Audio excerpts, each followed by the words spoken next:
నిలబెట్టుకుంటారు అన్న నమ్మకము మీరు ప్రజలకు ఎక్కడ ఇస్తున్నారు? మీరు పోయిన మేనిఫెస్టో నిలబెట్టుకోకపోతే మీ క్రెడిబిలిటీ ఏమిటి? కొత్త మేనిఫెస్టోకి ఉన్న విలువ ఏమిటి? పోలవరం ప్రాజెక్టు ఏమైంది? పోలవరం ప్రాజెక్టు కోసం ఒక్క నిజమైన ఉద్యమం, ప్రత్యేక హోదా అయినా పోలవరం అయినా మీరు చేసింది లేదు. పోనీ అమరావతి అయినా, పోనీ క్యాపిటల్ సిటీస్ అయినా 3 అన్నారు. 3 ఒక్కటైనా కట్టారా? కనీసం ఈరోజు ప్రజలు తలెత్తుకొని చెప్పుకునేటట్టు ఒక క్యాపిటల్ సిటీ కూడా ఆంధ్ర రాష్ట్ర ప్రజలకు లేదు అంటే ఇది అవమానం కాదా? పోయిన మేనిఫెస్టోలో మీరు పెట్టిన అంశాలు పూర్తి మద్యపాన నిషేధం. మరి పూర్తి మద్యపాన నిషేధం మీరు ఎందుకు చేయలేదు? పూర్తి మద్యపాన నిషేధం చేయకపోతే మేము ఎలక్షన్లో కూడా ఓట్లు అడగము మళ్ళీ నెక్స్ట్ టైం వచ్చి అని చెప్పిన మీరు మేనిఫెస్టోలో పెడుతున్నాం మేము అని చెప్పి, మేనిఫెస్టో అంటే మాకు బైబిల్తో సమానము, ఖురాన్తో సమానము, భగవద్గీతతో సమానము అని చెప్పిన మీరు ఈరోజు మేనిఫెస్టోలో మీరు చెప్పిన మాట నిలబెట్టుకోకపోగా ఇప్పుడు మళ్ళీ కొత్త మేనిఫెస్టో రిలీజ్ చేస్తుంటే మరి పాత మేనిఫెస్టోకు మీరు విలువ ఇవ్వకపోతే మీ కొత్త మేనిఫెస్టోకు ప్రజలు ఎందుకు విలువ ఇవ్వాలి అని కాంగ్రెస్ పార్టీ ప్రశ్నిస్తుంది. పూర్తి మద్యపాన నిషేధం అని చెప్పి మద్యపాన నిషేధం చెయ్యకపోగా ప్రపంచంలో ఎక్కడా లేని విధంగా ఎవరూ అమ్మని బ్రాండ్లు మీరు మాత్రమే తయారు చేసి నాసిరకం మందు అమ్మి కల్తీ మందుతో, కల్తీ సారాతో ఈరోజు ఎంతమంది ప్రజలు నష్టపోతున్నారు, వాళ్ళ హెల్త్ ఎఫెక్ట్ అవుతుంది. మన రాష్ట్రంలో 25% మంది ఎక్కువ ఈ మద్యం తాగి లివరు, కిడ్నీలు చెడిపోయి చచ్చిపోతున్నారు. మరి వీటన్నిటికీ ఎవరు సమాధానం చెప్పాలి? పూర్తి మద్యపాన నిషేధం అని చెప్పిన మీరే, మీ సర్కారే ఈరోజు మద్యం అమ్మే స్థాయికి దిగజారింది అంటే మరి మీకైనా, మీ మేనిఫెస్టోకైనా ఏమి క్రెడిబిలిటీ ఉంది అని కాంగ్రెస్ పార్టీ ప్రశ్నిస్తుంది. ఈరోజు జాబ్ క్యాలెండర్ గురించి పోయిన మేనిఫెస్టోలో మీరు చెప్పిన అంశము ప్రతి జనవరిలో సంక్రాంతి ఎలా వస్తుందో జాబ్ క్యాలెండర్ కూడా అలా వస్తుంది అని మీరు చెప్పారు 5 సంవత్సరాల క్రితం. మరి దాని మాట ఏమిటి? జాబ్ క్యాలెండర్ ఒక్కటి కూడా 5 సంవత్సరాలు గడిచింది, 5 సంక్రాంతులు గడిచాయి, కానీ జాబ్ క్యాలెండర్ మాత్రం ఒక్కటి కూడా రాలేదు. మరి మీరు ఏం సమాధానం చెప్తారు? 2,30,000 ఉద్యోగాలు ప్రభుత్వ శాఖల్లో ఖాళీగా ఉన్నాయని మీరే చెప్పారు 5 సంవత్సరాల క్రితం. ఆ ప్రభుత్వ శాఖల్లో ఉన్న ఉద్యోగాలను మీరు ఇప్పటికీ భర్తీ చేయలేదు. ఆ ప్రభుత్వ శాఖల్లో ఈ రోజు వరకు కూడా అవే ఉద్యోగాలు, 2,25,000 ఉద్యోగాలు ఇంకా ఖాళీగానే ఉన్నాయి. మరి దానికైతే ఏమిటి? మరి బిడ్డలకు ఉద్యోగాలు ఎందుకు ఇవ్వటం లేదు? మీ కార్యకర్తలకు మాత్రం వాలంటరీ ఉద్యోగాలు ఇచ్చి అవి ప్రభుత్వ ఉద్యోగాలుగా చూపించి మభ్యపెట్టే ప్రయత్నం చేస్తున్నారు అంటే ఇంతకంటే దిగజారుడు రాజకీయం ఇంకొకటి ఉందా? డిఎస్సి నోటిఫికేషన్లు మీరే చెప్పారు 23,000 టీచర్ ఉద్యోగాలు ఖాళీగా ఉన్నాయి. మరి 7,000కే ఎందుకు ఇస్తున్నావు చంద్రబాబు, సిగ్గులేదా అని మీరు తిట్టిన రోజు ఉంది 5 సంవత్సరాల క్రితం. మరి అదే టీచర్ ఉద్యోగాలు 23,000 ఉద్యోగాలు ఈ రోజు వరకు కూడా ఖాళీగా ఉన్నాయి. మరి మీరు ఎందుకు భర్తీ చేయలేదు 5 సంవత్సరాలుగా? ఇప్పుడు ఎలక్షన్లకు 2 నెలలు ఉందనంగా మీరు 6,000 డిఎస్సి టీచర్ ఉద్యోగాలతో ఒక దగా డిఎస్సి ఇచ్చారు. మరి ఇది బిడ్డలను మోసం చేయడం కాదా? దీనికి ఏం సమాధానం చెప్తారు? మీ మేనిఫెస్టోలో పోయినసారి మీరే విలువ ఇవ్వకపోతే మీరు పెట్టిన అంశాలకు మీ కొత్త మేనిఫెస్టోకి ఏ విలువ ఉంటుంది, మీరు ఏ క్రెడిబిలిటీ ఉంటుంది అని కాంగ్రెస్ పార్టీ ప్రశ్నిస్తుంది. రాజశేఖర రెడ్డి గారు తలపెట్టిన జలయజ్ఞం ప్రాజెక్టులు, ఆంధ్ర రాష్ట్రంలో 54 ప్రాజెక్టును రాజశేఖర రెడ్డి గారు తలపెట్టారు. దాంట్లో 12 ప్రాజెక్టులను రాజశేఖర రెడ్డి గారే పూర్తి చేశారు. మిగిలినవి 42 ప్రాజెక్టులు అని మీరే 5 సంవత్సరాల క్రితము నవరత్నాలలో భాగంగా అన్ని ప్రాజెక్టులను పూర్తి చేస్తాము, 1,40,000 కోట్ల రూపాయలు అంచనాతో రాజశేఖర రెడ్డి గారి జలయజ్ఞాన్ని పూర్తి చేస్తామని మీ మేనిఫెస్టోలో మీరు పెట్టారు 5 సంవత్సరాల క్రితం. మరి ఈ 5 ఏళ్లలో ఎన్ని ప్రాజెక్టులు పూర్తి చేశారు? కనీసం సగం చేశారా, 10 చేశారా, 5 చేశారా అంటే ఏదీ చేయకుండా పోయింది. మరి మీ మేనిఫెస్టోలో 1,40,000 కోట్ల రూపాయలు మీరు అంచనాలు వేసి కూడా మేము పూర్తి చేస్తామని చెప్పి కూడా మీరు కేటాయించింది ఎంత అండి? కేవలం 30,000 కోట్ల రూపాయలు కేటాయించారు. మరి ప్రాజెక్టులు ఎలా పూర్తయితాయి? రాజశేఖర రెడ్డి గారు 90%, 80%, 70%, 50% పూర్తి చేసిన ప్రాజెక్టులను కూడా మీరు పూర్తి చేయలేకపోయారు అంటే మరి మీ మేనిఫెస్టోకి ఏ విలువ ఉంది? పోయిన మేనిఫెస్టోలో మీరు చెప్పిన మాట మీరే నిలబెట్టుకోకపోతే ఈ మేనిఫెస్టోలో మిమ్మల్ని ఎందుకు ప్రజలు నమ్మాలి అని కాంగ్రెస్ పార్టీ ప్రశ్నిస్తుంది. పోయిన మేనిఫెస్టోలో ఇదే వైసీపీ ప్రభుత్వం, ఇదే వైసీపీ పార్టీ, జగన్మోహన్ రెడ్డి గారు చెప్పిన విషయము 3,000 కోట్ల రూపాయలు ధర స్థిరీకరణ నిధి కోసం రైతులకి ప్రతి సంవత్సరము పక్కన పెడతాము, దాంట్లో నుంచి మద్దతు ధర వచ్చేటట్టు ప్రతి రైతుకి మేము అండగా నిలబడతాము అని మీరు పోయిన మేనిఫెస్టోలో మాట ఇచ్చారు. మరి దాని కథ ఏమిటి? ఎప్పుడు ఏ సంవత్సరం మీరు 3,000 కోట్లు ధర స్థిరీకరణ నిధి కోసం పక్కన పెట్టారు?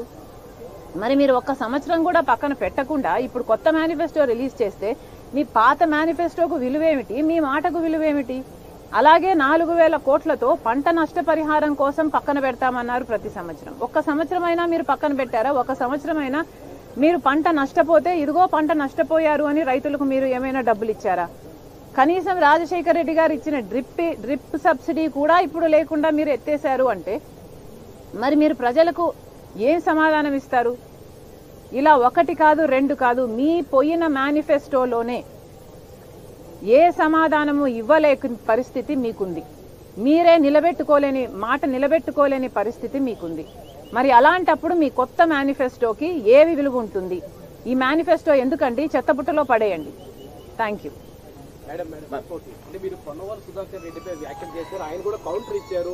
మీరు అంటే రాజకీయ లబ్ధి కోసం మాట్లాడుతున్నారు, అన్ని అవాస్తవాలే అతను అంటున్నారు. దానికి జేడీ లక్ష్మణ్ కూడా ఇచ్చారు మేడం, దానికి సంబంధించి అట్లాంటిది ఏమి పిటిషన్ వచ్చినట్లేదు. అయినా ఇన్వెస్టిగేషన్ పడుతుంది, దాంట్లో బయట వ్యక్తులు దొరికి ఉండదు. అంటే ఒకరి ప్రోద్బలంతో ఒకటి ప్రజలతో ఛార్జ్ షీట్ లో పేర్లు యాడ్ చేయడం అనేటువంటిది ఉండదు అని చెప్పి రాజశేఖర రెడ్డి గారి కేసు దర్యాప్తు చేసినటువంటి సిబిఐ జేడీ లక్ష్మీనారాయణ గారు చెప్పారు. ఇవంతా బూమరాంగ్ అబద్ధాలు కూడా చెప్తున్నారు.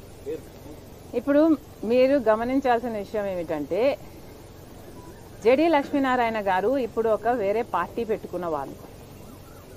అప్పుడు ఆయన చేసిన పనికి ఇప్పుడు ఆయన మాట్లాడుతున్న మాటలకి తేడా ఉంది. ఎందుకంటే అప్పుడు ఒక పొజిషన్లో సిబిఐ ఆఫీసర్గా ఉన్నాడు, ఇప్పుడు ఆయన రాజకీయ పార్టీకి అధినేతగా ఉన్నాడు.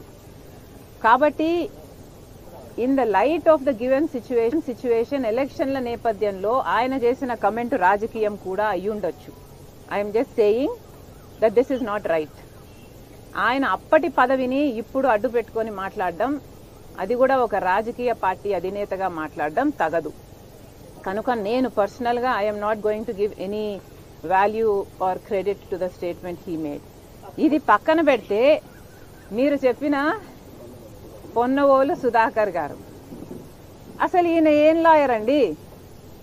ఈయన ప్రత్యర్థి చేస్తున్న ఆరోపణ తప్పు అని నిరూపించాల్సింది పోయి నేను చేస్తున్నది ఆరోపణ, నేను చెప్తున్నది నిజము అని నేను చెప్పడమే కాకుండా ఆయన ప్రెస్ మీట్ పెట్టి ఆయనే భుజాలు తడుముకుంటూ నేను చెప్పింది నిజమని ఆయనే చెప్తున్నాడు. ఈయనేమి లాయర్ అని అడుగుతున్నాం. ఒక మహిళ అన్న సంస్కారం లేదు, మాట్లాడుతున్నది రాజశేఖర్ రెడ్డి గారి బిడ్డ గురించి అన్న సోయి లేదు, కాంగ్రెస్ పార్టీ అధ్యక్షురాలు గురించి అన్న స్పృహ లేదు. ఏకవచనముతో నన్ను సంబోధిస్తూ ఊగిపోతూ ఆయనకున్న టాలెంటు స్వామి భక్తి, జగన్ భక్తి అని నిరూపించుకున్నాడు. అంతకు మించి ఆ ప్రెస్ మీట్లో నాకు ఇంకేమీ అర్థం కాలేదు. ఇక్కడ ముఖ్యమైన విషయం గమనించాల్సింది ఏమిటి అంటే నిజానికి సిబిఐ ఎఫ్ఐఆర్లో కూడా రాజశేఖర్ రెడ్డి గారి పేరును చేర్చలేదు. చేర్చకపోతే ఇదే పొన్నువోలు సుధాకర్ రెడ్డి గారు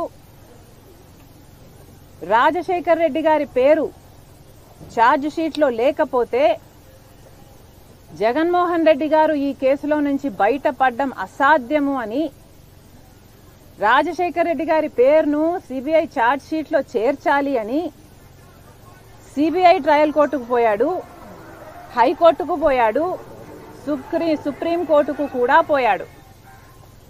సిబిఐ కోర్టు కొట్టేసింది, హైకోర్టు కొట్టేసింది. ఆ తర్వాత సుప్రీం కోర్టులో ఏది ఎంక్వైరీలో ఏది చేస్తారో అది చేయనియండి, చేసే ప్రక్రియను బట్టి తర్వాత నిర్ణయం తీసుకుందాము అని సుప్రీంకోర్టు చెప్పింది. ఈ హోల్ ప్రాసెస్లో ఇక్కడ గమనించాల్సిన విషయం ఏమిటంటే సుధాకర్ రెడ్డి గారు, నాకు రాజశేఖర్ రెడ్డి గారు అంటే అపారమైన గౌరవం అని చెప్పుకుంటున్న ఈ సుధాకర్ రెడ్డి గారు అదే నిజమైతే మరి మీరు రాజశేఖర్ రెడ్డి గారి పేరును సిబిఐ ఛార్జ్ షీట్లో చేర్చాలి అని అన్ని కోర్టుల చుట్టూ ఎందుకు తిరిగారు? ఎవరైనా ఒక అభిమాన నాయకుడు అంటే ఆయన పేరుకు గౌరవం ఇచ్చి ఆయనను కాపాడాలనుకుంటారు, ఆయన రెప్యుటేషన్ని కాపాడాలనుకుంటారు. కానీ మీరేమిటండి, మీకు అపారమైన గౌరవం ఉంది అని ఒక చెప్తూనే అన్ని కోర్టుల చుట్టూ మీ నాయకుడిని పేరుని సిబిఐ ఛార్జ్ షీట్లో పెట్టాలి అని మీరు తిరిగారు. ఎందుకు అని అడుగుతున్నాం. ఇక్కడ ఇదంతా పాయింట్ కాదు. ఇక్కడ మోస్ట్ ఇంపార్టెంట్ పాయింట్ ఏమిటి అంటే జగన్మోహన్ రెడ్డి గారే ఒక పాయింట్ని రుజువు చేస్తున్నారు.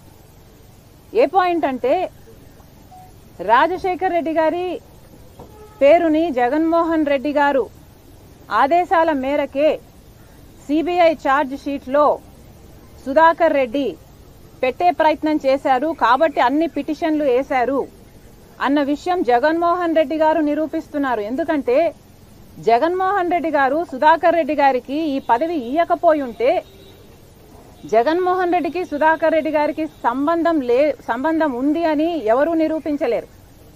కానీ ఇక్కడ ఏం జరిగింది అంటే జగన్మోహన్ రెడ్డి గారు బయటపడాలి అంటే రాజశేఖర్ రెడ్డి గారి పేరును కూడా ఛార్జ్ షీట్లో చేర్చాలి అన్న ఉద్దేశము వీళ్ళందరికీ ఉంది కాబట్టి, జగన్ రెడ్డి అండ్ టీంకు ఉంది కాబట్టి ఈరోజు ఇది జరిగింది. కాబట్టే అందుకు ప్రతిఫలంగా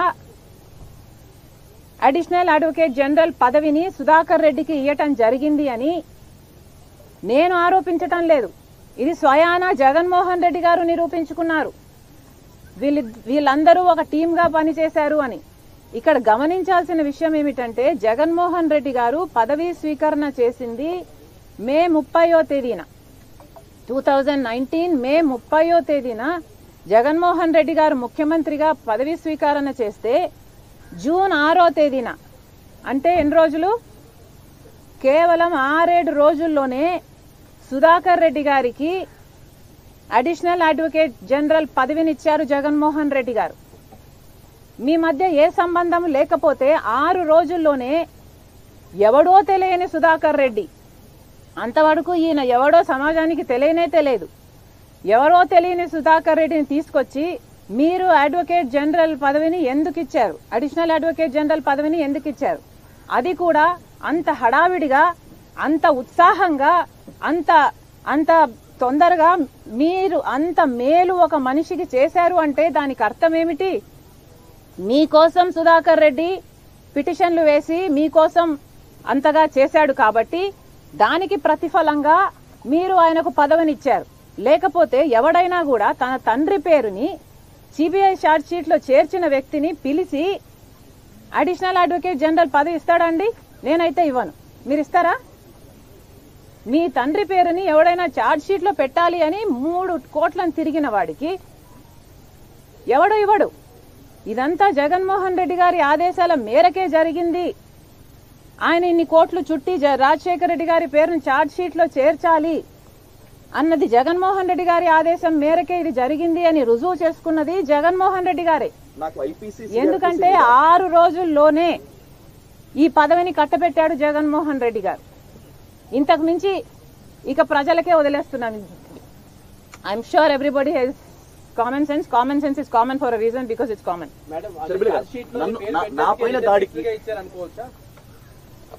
మళ్ళీ వన్ ఆఫ్ యూ ప్లీజ్.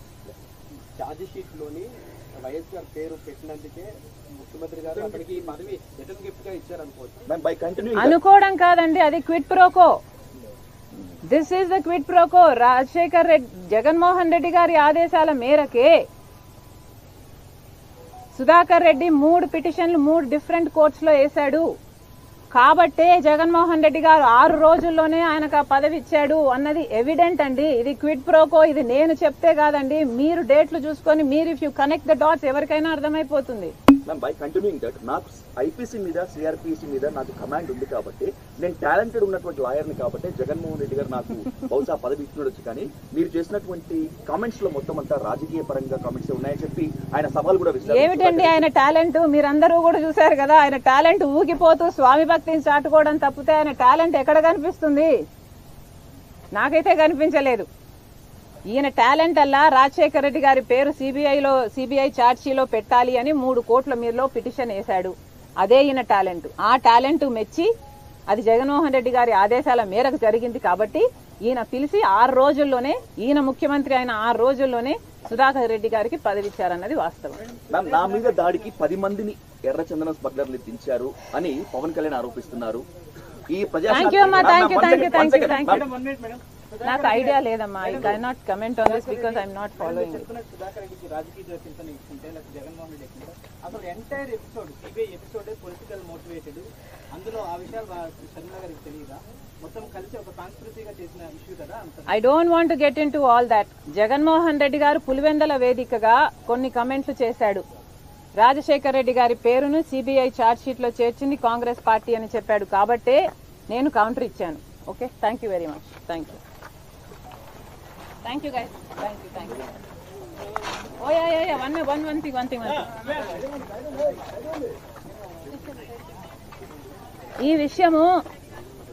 ఈ విషయము నాకు కూడా ఇంతకు ముందు తెలుసు. ఈ మధ్య కాలంలోనే ఉండవల్లి గారిని కలిసినప్పుడు ఈ విషయం నాకు చెప్పడం జరిగింది. ఉండవల్లి గారి పేరు పెడితే బాధ కలిగించి మేము రాజీనామా చేసాం అని చెప్పి ఇప్పుడు రాజశేఖర రెడ్డి ఎంక్వైరీ కట్టమన్నారు. జగన్ ఎమ్మెల్యేలు చేస్తున్నటువంటి వాదన రాజశేఖర రెడ్డి అత్యంత సన్నిహితులుగా ఉన్నటువంటి మీకు బాధ కలిగించలేదా? ఎవరు చేశారు రాజశేఖర రెడ్డి ముద్దాయి? జగన్మోహన్ రెడ్డి చేశాడు. చెప్పండి, ఎవరు చేశారు ముద్దాయి? ఎఫ్ఐఆర్ లో పేరు పెట్టారు అన్న దాని మీద అంత బాధ వచ్చిన వాళ్ళు డైరెక్ట్ గా కోర్టుకు వెళ్లి ముద్దాయి ఇక్కడ కోర్టు ఒప్పుకోకపోతే సుప్రీంకోర్టు లెవెల్ నుంచి తీసుకొచ్చి రాజశేఖర రెడ్డి ప్రథమ ముద్దాయి చేయండి, ఆయన మంత్రివర్గం అందరూ కలిసి చేశారు తప్పిది నాకేంటి సంబంధం అని. ఓకే, ప్లీజ్ అడిషనల్ క్లారిఫికేషన్ కోసం ప్లీజ్ ఆస్క్ ఉండవల్లి గారు. One important thing about Rayalaseema, ఈ ప్రత్యర్థులు జగన్మోహన్ రెడ్డి టార్గెట్ చేస్తూ మాట్లాడుతున్నటువంటి అన్ని ప్రసంగాల్లో, కొన్ని ప్రసంగాల్లో రాయలసీమ కల్చర్ విపరీతంగా పెరిగిపోతుంది అంటూ కొంత డీటెయిల్ చేసేటువంటి ప్రయత్నం జరుగుతుంది. రాయలసీమ కల్చర్ అంటే ఎస్పెషల్లీ కడప, పులివెందుల కల్చర్ అంటే అరాచకాలు సృష్టించడమేనా ప్రత్యర్థులు ఆరోపిస్తున్నట్టు, మిగతా వారంతా ఆరోపిస్తున్నట్టు? మీరందరూ గమనించాల్సిన విషయం ఏమిటంటే రాయలసీమలో ఇంతకు ముందు పరిస్థితులు ఎలా ఉన్నా కానీ రాజశేఖర రెడ్డి గారు, వివేకానంద రెడ్డి గారు లాంటి నాయకులు ఇమర్జ్ అయిన తర్వాత రాయలసీమ కల్చర్ ఫ్యాక్షన్ కల్చర్ కాదు అని రాజశేఖర రెడ్డి గారు తన సొంత తండ్రిని చంపిన వాళ్ళను సైతం క్షమించారు అనుకోవాలో, లేకపోతే ఫ్యాక్షన్లోకి వెళ్ళకూడదు అని స్ట్రాంగ్ గా అనుకోవాలో, whatever reasons Rajasekhar Reddy garu ఫ్యాక్షనిజాన్ని ఎంకరేజ్ చెయ్యలేదు అన్న మాట రాజశేఖర్ రెడ్డి గారి తండ్రి విషయంలోనే రుజువైంది. రాజశేఖర్ రెడ్డి గారు లాంటి నాయకులు కల్చర్ని మార్చే నాయకులు. ఇంతకు ముందు ఎలా ఉన్నా కూడా కల్చర్ని మార్చి అభివృద్ధి వైపు, మంచితనం వైపు సమాజాన్ని తీసుకువెళ్ళాలి అని ప్రత్యేకంగా కృషి చేసి ఆ దిశగా పయనించిన నాయకులు. వివేకానంద రెడ్డి గారు ఇలాంటివి ఫ్యాక్షన్ నిర్మూలన కోసం పంచాయతీలు చేసిన ఘటనలు నేనే నా చిన్నప్పుడు మా ఇంట్లోనే గంటలు కొద్దీ ఇలాంటి పంచాయతీలు నడిచేవి. ఎంత ఓపిక చేసుకొని ఈ నాయకులు డిఫరెంట్ పీపుల్ని కూర్చోపెట్టి, గ్రూప్స్ని కూర్చోపెట్టి వాళ్ళ మధ్య సామరస్యాన్ని పెంపొందించడానికి, కాంప్రమైజులు చేపించడానికి ఎంత ప్రయత్నం చేశారు అన్నది పులివెందల్లో మా ఇల్లే ఒక సాక్ష్యం. ఇది నాకే కాదు, పులివెందల్లో ప్రజలందరికీ తెలుసు, కడప జిల్లా ప్రజలందరికీ తెలుసు ఈ నాయకులు ఎంతగా కష్టపడి రాయలసీమ ఫ్యాక్షన్ కాదు, ఫ్యాక్షన్ కి మారు పేరు కాదు అని రుజువు చేయడానికి ఎంత కష్టపడ్డారో నేనే సాక్షిని. అలాంటిది ఈరోజు జగన్మోహన్ రెడ్డి గారు మళ్ళీ హత్యా రాజకీయాలను ప్రోత్సహిస్తూ హత్యలు చేయడం పర్వాలేదన్నట్టు మళ్ళీ హత్యలు చేసిన వాళ్ళనే కాపాడుకుంటూ మళ్ళీ వాళ్ళకే టికెట్ ఇస్తూ మళ్ళీ వాళ్ళే అధికారంలోకి రావాలి, అధికారాన్ని వాళ్లకు వాళ్ళు కాపాడుకోవడం కోసం వాడుకోవాలి, మళ్ళీ వాళ్ళే చట్టసభలకు వెళ్ళాలి అన్నట్టుగా ఈరోజు హత్యా రాజకీయాలను ప్రోత్సహిస్తూ కల్చర్ని మార్చే ప్రయత్నం చేస్తున్నారు. రాజారెడ్డి గారిని హత్య చేసిన వాళ్ళల్లో సతీష్ రెడ్డి అనేవాడు ఈరోజు వైసీపీ పార్టీలో ఉన్నారు. మరి మీరు ప్రజలకు ఏమి సందేశం ఇవ్వాలనుకుంటున్నారో, జగన్మోహన్ రెడ్డి గారు ఏ కల్చర్ గురించి మాట్లాడుతున్నారో, రాజశేఖర్ రెడ్డి గారి మార్క్ రాజకీయం గురించో లేకపోతే ఇది జగన్మోహన్ రెడ్డి గారి మార్క్ రాజకీయం గురించో ప్రజలకు క్లారిటీ ఇవ్వాల్సిన అవసరం ఉంది. మేడం, అంటే అవినాష్ రెడ్డి గారు చాలా చిన్న పిల్లడు అతని మీద నేను కూడా కుట్రలు చేస్తారు. చెప్పాను కదా, మా answer this already. Avinash Reddy గారి మీద లేనిపోని ఆరోపణలు మోపడం మా ఉద్దేశం కాదు. అవినాష్ రెడ్డి చిన్నోడు కాదు. Avinash Reddy is an adult. అయినా కూడా సాక్ష్యాలు తుడిపేస్తుంటే అమాయకంగా నిల్చున్నాడు పక్కన అని వాళ్లే చెప్తున్నారు. మరి అలాంటి వాళ్లకు వీళ్ళు ఎంపీ టికెట్ ఇవ్వడం ఏమిటో, మరి అలాంటి వాళ్ళని వీళ్ళు ప్రోత్సహించడం ఏమిటో, అసలు అవినాష్ చేశాడు అన్న విషయం మాకు ముందే తెలుసుంటే, ఆయన జీవితాన్ని నాశనం చేయాలన్న ఉద్దేశం మాకు ముందు నుంచి ఉండుంటే, మరి డే 1 నుంచి నేను ఎస్పెషలీ నేను, ఎందుకంటే ఎంపీ టికెట్ నాకు ఇవ్వాలని వివేకానంద రెడ్డి గారు అంత తాపత్రపడ్డాడు కాబట్టి ఎస్పెషలీ నేను మొదటి రోజే చెప్పుండాలి చేయించింది అవినాష్ రెడ్డి అని. కానీ మేము ఆ మాటలు మాట్లాడలేదు కదా, ఎందుకంటే మాకు తెలియని విషయాలు ఇవన్నీ సిబిఐ బయట పెట్టింది కాబట్టి, సాక్ష్యాధారాలు ఉన్నాయి కాబట్టి ఈరోజు మాట్లాడుతున్నాం తప్పితే మాకు ఏ దురుద్దేశం లేదు. మాకు న్యాయం జరగాలి. Vivekananda Reddy's blood is still crying out.